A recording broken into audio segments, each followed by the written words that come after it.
Sam Stevenson, assistant editor of the UK-based Daily Express, criticised the Western media for its long-standing anti-India stance. Speaking to ANI, Stevenson declared, "Enough with the India bashing." He emphasised the need to share positive stories about modern India, countering the prevalent negative narratives in Europe. Highlighting India's pluralism, Stevenson noted, "We have seen Muslim women in full burqas attending Narendra Modi's rally." He pledged to present a balanced portrayal of India to British audiences, aiming to uncover and report the real facts. Take a look. I think it's time to say enough with the India bashing. Down with the anti-India bakwas. We need to come here and tell the true. Unfortunately, a lot of the narratives that exist in London and across Europe are negative stories about India. We're hearing things like religious divisions, but that's not what we've witnessed on the ground. We've seen Muslim women in full burqas attending Narendra Modi's rally. Start telling the positive stories of New India, of this great nation on its epic trajectory to becoming a $5 trillion economy. The British media are attempting to simplify something that's very complicated, and they're attempting to say that Modi, he doesn't like Muslims. This is my first time in India. I've never been here before. Within hours of arriving in Delhi, I got straight on a flight to Varanasi to witness a rally roadshow with the Prime Minister Narendra Modi.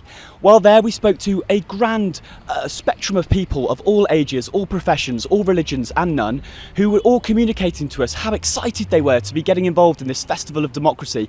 And it can only be described as that, because in the streets it was almost like a carnival atmosphere, and it was absolutely electrifying to see this, and it was thrilling to be a part of that experience. We were jostling around in the boiling 40-degree heat. I was dripping, but you know what, it was great fun, and the people have been so warming, so welcoming, and we're just so happy to be here. So my second question to you, that how do you see the coverage elections or India in general? Do you think the India in real is different from the picture painted by the West?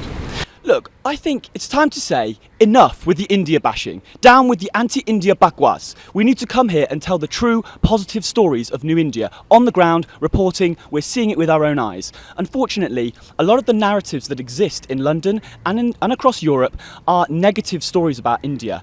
We're hearing things like religious divisions, but that's not what we've witnessed on the ground. We've seen Muslim women in full burqas attending Narendra Modi's rally. We've seen examples of the pluralism of this great and wonderful nation. Look, we're here to level up the British media's coverage of this nation, and we're here to get to the truth and find some real facts and bring them home to London. Do you find anyone, your friend, who is writing multiple stories about, anti-India, anti-Prime Minister Modi on field in India? I think so. And look, we were with Shashi Shekhar a couple of days ago, who's a very well-respected Indian broadcaster.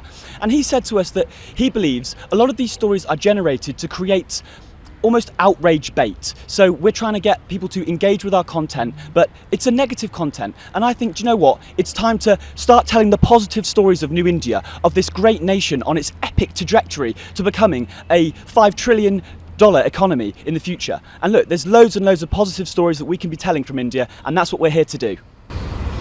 My last question to you, narrative built about India in the Western media usually seems to be second-hand and fed to their reporters by others with anti-India agenda. How is affecting the perceptions about India in those countries?